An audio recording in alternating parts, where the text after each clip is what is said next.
Hello student. आज हम लोग जिस टॉपिक के बारे में बात कर रहे हैं वह आर एस अग्रवाल बुक का टेस्ट पेपर 17 का क्वेश्चन नंबर 14, 15 एंड 16 के बारे में डिस्कस करेंगे। उसको डिस्कस करने से पहले उसके अंदर के कॉन्सेप्ट को हम लोग समझते हैं कि क्या कॉन्सेप्ट पर बेस्ड वो क्वेश्चंस दिया हुआ है। चलिए, तो सबसे पहले बात है कि हम लोग यहाँ पर पॉलीगॉन के बारे में बात करेंगे। इसके बारे में पॉलीगॉन, व्हाट इज पॉलीगॉन। जब कोई फिगर को हम ड्रॉ करते हैं और उस फिगर का 3 से अधिक साइड हो तो उसको हम लोग कहते हैं पॉलीगॉन। जैसे एक एग्जांपल लेते हैं, हम एक ट्रायंगल का एग्जांपल लेते हैं। तो मान लीजिए ये एक ट्रायंगल है, ठीक है। तो इस ट्रायंगल में कितने साइड्स हैं? 1 2 3।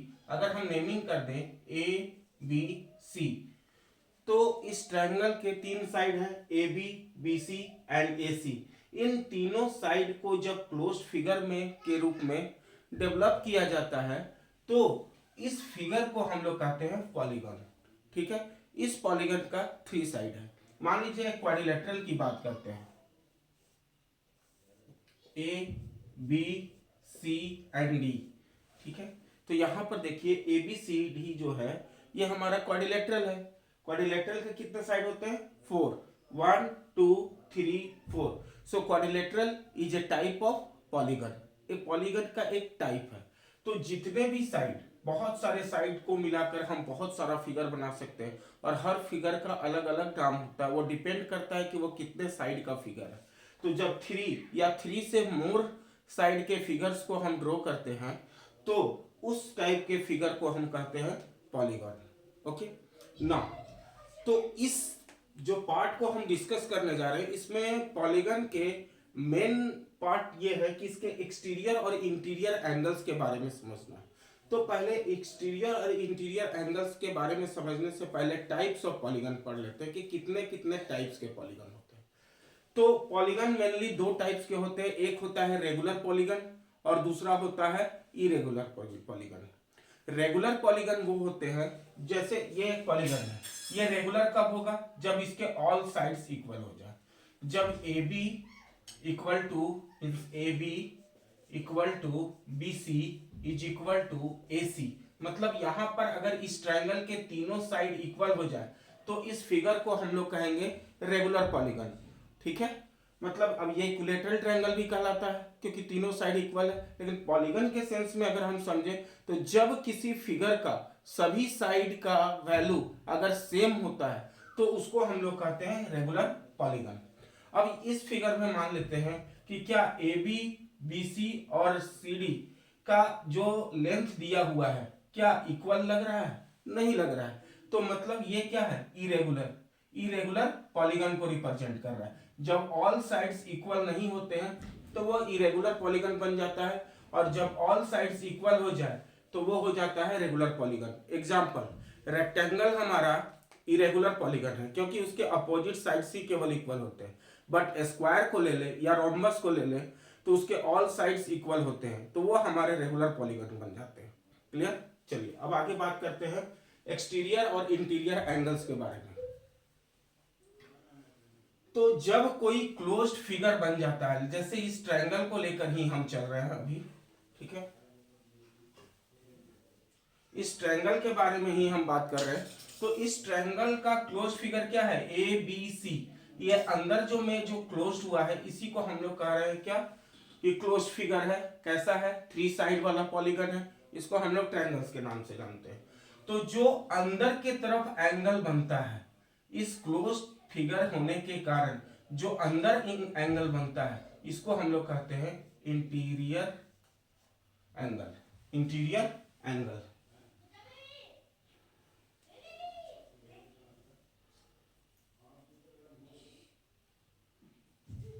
Interior angle. ओके, अब चलिए अब हम लोग बात करते हैं एक्सटीरियर एंगल के बारे में। समझे? तो ये समझ लीजिए कि ये क्या हो गया हमारा इंटीरियर एंगल्स। Interior angle. अब एक्सटीरियर एंगल को समझते हैं। इंटीरियर एंगल समझ में आ गया। अगर ये एंगल्स की बात करें तो ये सारे के सारे एंगल्स हमारे क्या होंगे? इंटीरियर एंगल्स होंगे। अब हम लोग समझते हैं कि एक्सटीरियर एंगल क्या होता है, ठीक है।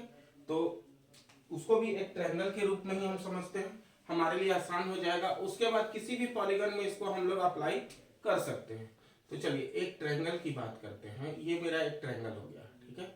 ट्रायंगल के अंदर वाले भाग को हम लोग इंटीरियर एंगल कहते हैं। अब अगर हम लोग इस ट्रायंगल के किसी भी एक साइड को एक्सटेंड करें, एक्सटेंड किए, कहां तक किए, चलिए डी पॉइंट तक एक्सटेंड किए, तो जो इस ट्रायंगल के एक साइड को जब हम एक्सटेंड किए, तो एक्सटेंड करने से यहां पर देखिए ट्रायंगल के बाहर एक एंगल का फॉर्मेशन हो रहा है, और इस एंगल को हम लोग कहते हैं एक्सटीरियर एंगल, एक्सटीरियर एंगल, ठीक है।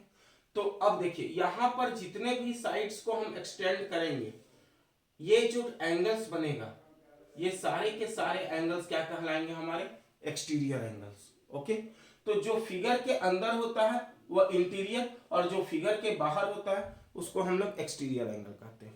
चलिए अब हम लोग बात कर रहे हैं कि फॉर ए रेगुलर पॉलीगन, अगर हमारे पास एक रेगुलर पॉलीगन है, कितने साइड का, तो एन साइड का, ठीक है, तब उसका हम एक्सटीरियर एंगल और इंटीरियर एंगल के वैल्यू को कैसे निकाल सकते हैं, ठीक है। तो चलिए सबसे पहले ईच एक्सटीरियर एंगल की बात करते हैं। तो कितना भी साइड्स का पॉलीगन क्यों ना हो, कितने भी साइड्स का पॉलीगन क्यों ना हो, ठीक है, अगर वो रेगुलर है, अगर वो रेगुलर है, रेगुलर पॉलीगन मतलब ये जैसे एक रेगुलर पॉलीगन को मैंने यहां ड्रॉ किया है, तो इसका ऑल साइड्स क्या होता है, आपस में इक्वल। जब ऑल साइड्स इक्वल होगा तभी वो रेगुलर पॉलीगन होगा। मान लीजिए यहां पर कितने साइड है, 1 2 3 4 5 6, ये 6 साइड का रेगुलर पॉलीगन है, ठीक है। अब हमारे बात कर रहे हैं क्या कि each exterior angle, each exterior angle का फॉर्मेशन कब होगा, जब किसी भी साइड को हम आगे की तरफ एक्सटेंड करेंगे, तो बाहर में जो एंगल बनेगा यही मेरा एक्सटीरियर एंगल। अब जितना भी एक्सटीरियर एंगल इस फिगर में बनेगा, ठीक है, उसका एक का वैल्यू वन एक्सटीरियर एंगल का जो वैल्यू होगा, एंगल का जो वैल्यू होगा वो कितना होगा, 360 degree upon n. Here n is the number of side. तो मान लीजिए ये 6 साइड का है, तो 6 साइड का है, तो इसका जो एक्सटीरियर एंगल का मेजर्स आएगा वो कितना आएगा, तो 360 डिग्री अपॉन 6 कितना आ जाएगा, 60 डिग्री। तो यहां पर जो एक्सटीरियर एंगल का वैल्यू आएगा वो कितना आ जाएगा, 60 डिग्री। क्लियर। अब हम बात करते हैं ईच इंटीरियर एंगल, हर इंटीरियर एंगल के बारे में, ठीक है। तो यह अगर एक्सटीरियर एंगल है तो ये मेरा क्या हो जाएगा, इंटीरियर एंगल। अच्छा एक चीज देखिए, ये जो एंगल का फॉर्मेशन हो रहा है, इसी एंगल में से हमने जब एक साइड को एक्सटेंड किया, थोड़ा सा कॉन्सेप्ट को और समझते हैं। एक्सटीरियर एंगल के बारे में क्लियर हो गया। अब इंटीरियर एंगल को समझने से पहले एक कॉन्सेप्ट को समझते हैं। जैसे मान लीजिए कि ये मैंने एक ड्रॉ किया, तो ये मेरा एंगल का फॉर्मेशन हुआ। अब ये एंगल कैसे बना है, तो दो लाइन सेगमेंट जब एक वर्टेक्स से ज्वाइन करके के बीच में अगर कुछ डिस्टेंस हो तो एंगल का फॉर्मेशन होता है। अब इस दो एंगल में से किसी भी साइड को अगर हम एक्सटेंड करते हैं, एक्सटेंड करने के बाद क्या होता है, एक और एंगल का फॉर्मेशन होता है। इसको मान लीजिए ए एंगल, इसको मान लीजिए बी। तो ए और बी का जो सम होता है, ए और बी का जो सम होता है वो मेरा 180 डिग्री होता है। कितना होता है, 180 डिग्री। क्यों, तो क्योंकि ये एंगल के एक साइड को जब हम एक्सटेंड करते हैं तो ये स्ट्रेट लाइन का फॉर्मेशन करता है, और स्ट्रेट लाइन के फॉर्मेशन के कारण ये दोनों एंगल आपस में क्या बनाते हैं, लीनियर पेयर, लीनियर पेयर। और लीनियर पेयर का क्या मतलब होता है कि जो दो एंगल होंगे लीनियर पेयर में उनका सम हो जाएगा 180 डिग्री। चलिए, तो यहां पर हमने जब ये एक्सटर्नल एक एक्सटीरियर एंगल को फाइंड किया है, कितना डिग्री, 60 डिग्री। तो फॉर्मूला क्या हो गया कि each interior angle is equal to 180 degree minus each exterior angle. तो अब जैसे हमको इसका एक्सटीरियर एंगल तो हमने निकाल लिया 60 डिग्री। कैसे निकालेंगे, तो जो जितना साइड होगा उसको 360 में डिवाइड कर देंगे तो हमको वो एक्सटीरियर एंगल निकल गया। अब जब एक्सटीरियर एंगल निकल गया तो हमको इंटीरियर एंगल निकालना आसान हो गया। बाइलिनियर पेयर, अगर एक एंगल 60 डिग्री है तो दूसरा एंगल क्या होगा 180 minus 60 is equal to 120 degree. तो यहाँ पर एक इंटीरियर एंगल हम निकाल लिए, कितना 120 डिग्री। तो उसी को हम लोग फॉर्मूला में लिखे कि each interior angle is equal to 180 degree minus exterior angle, और एक्सटीरियर एंगल निकालने का फॉर्मूला क्या होता है, तो 360 डिग्री डिवाइडेड बाय n। ये तो बात हो गया हमारा कब, जब रेगुलर पॉलीगॉन होगा। कैसा होगा, रेगुलर पॉलीगॉन, ऑल साइड्स जब इक्वल होंगे। अगर मान लीजिए कि इरेगुलर पॉलीगॉन है, इरेगुलर पॉलीगॉन मतलब कि जो पॉलीगॉन ऐसा जिसका ऑल साइड्स इक्वल नहीं हो, डिफरेंट डिफरेंट साइड्स हो। अब वैसे पॉलीगॉन टू टाइप्स के होते हैं, एक होते हैं कॉन्वेक्स और दूसरा होता है कॉनकेव। चलिए उसके बारे में हम लोग पढ़ते हैं।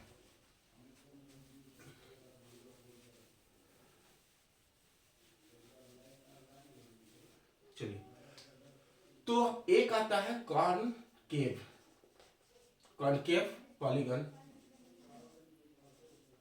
पॉलीगॉन, और दूसरा होता है कॉन्वेक्स, कॉन्वेक्स पॉलीगॉन। ठीक है, कॉनकेव और कॉन्वेक्स में क्या अंतर है, जब कोई हम पॉलीगन ड्रॉ करते हैं, जब कोई हम पॉलीगन ड्रॉ करते हैं, जैसे ये 4 साइड वाला पॉलीगन है, अगर इस पॉलीगन का एंगल जो क्रिएट हो रहा है, अगर वो एंगल अंदर की तरफ बन रहा है, मतलब कि इनसाइड बन रहा है, इंटीरियर बन रहा है, तो इस टाइप के पॉलीगन को हम कहते हैं कॉन्वेक्स पॉलीगन। क्या कहते हैं, कॉन्वेक्स पॉलीगन। और कॉनकेव पॉलीगन क्या होता है, तो देखिए जब किसी फिगर में एंगल बाहर की तरफ बने, देखिए ये एंगल जो है वो बाहर की तरफ बन रहा है, तो ऐसा जो फिगर होता है इसको हम लोग कहते हैं कॉनकेव पॉलीगन। तो हम लोग को जो 8 क्लास में सिलेबस में पढ़ना है, वो पढ़ना है हमें कॉन्वेक्स पॉलीगन के बारे में। ठीक है, तो कॉन्वेक्स पॉलीगन का अगर हमको ऑल एक्सटीरियर एंगल और ऑल इंटीरियर एंगल अगर निकालना हो, ठीक है, तो मान लीजिए कि कोई इरेगुलर पॉलीगन दिया हुआ है और वो भी कैसा, कॉन्वेक्स टाइप का, तो इसका इसका जब हमको निकालना होगा एक्सटीरियर और इंटीरियर एंगल, तो हम लोग इस तरह निकालते हैं। मान लीजिए कि कोई कॉन्वेक्स पॉलीगन है हमारा एन साइड का, कितने साइड का है, एन साइड का, 4 5 6 7 कितना तक हो सकता है, एन तक हो सकता है। तो जब ऐसा पॉलीगन हमको मिलता है तो उसका सम ऑफ ऑल एक्सटीरियर एंगल, अब हमको एक्सटीरियर एंगल समझ में आ गया। मान लीजिए कि ये कॉन्वेक्स पॉलीगन है, तो इसके किसी भी एक साइड को एक्सटेंड कर दीजिए, बाहर में जो एंगल बनेगा इसी को हम लोग एक्सटीरियर एंगल कहते हैं।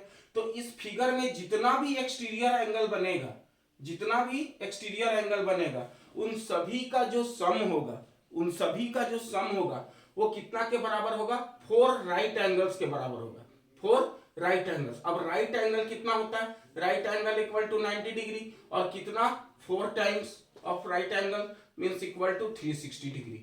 तो जितना भी एक्सटीरियर एंगल बनेगा कॉन्वेक्स पॉलीगन में, उन सबका सम कितना होगा, 360 डिग्री।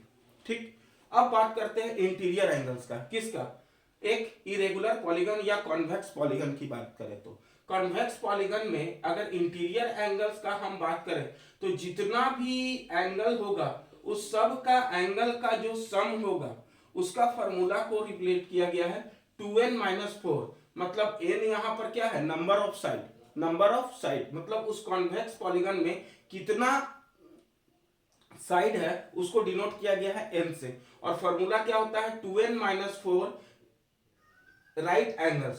तो मान लीजिए कि अगर यहां पर 4 साइड है, कितना है, 4 साइड है, तो 2 इंटू 4, यहां पर n का वैल्यू क्या हो जाएगा, 4, तो 2 इंटू 4-4 इंटू राइट एंगल्स मतलब 90 डिग्री। ठीक है, तो 4 2 जा 8 into 90 degree, so 4 into 90 is equal to 360 degree. तो हम लोग क्या जानते हैं कि किसी भी क्वाड्रिलेटरल का सभी एंगलों का सम, सभी एंगलों को अगर जोड़ दे, सारे एंगल्स को हम जोड़ दे, तो उसका कितना रिजल्टेंट आता है, 360 डिग्री। क्लियर। अब लास्ट पार्ट जो हमको पढ़ना है इस कॉन्सेप्ट में वह है number of diagonals in A polygon. तो डायगोनल क्या होता है पहले उसको हम लोग समझते हैं।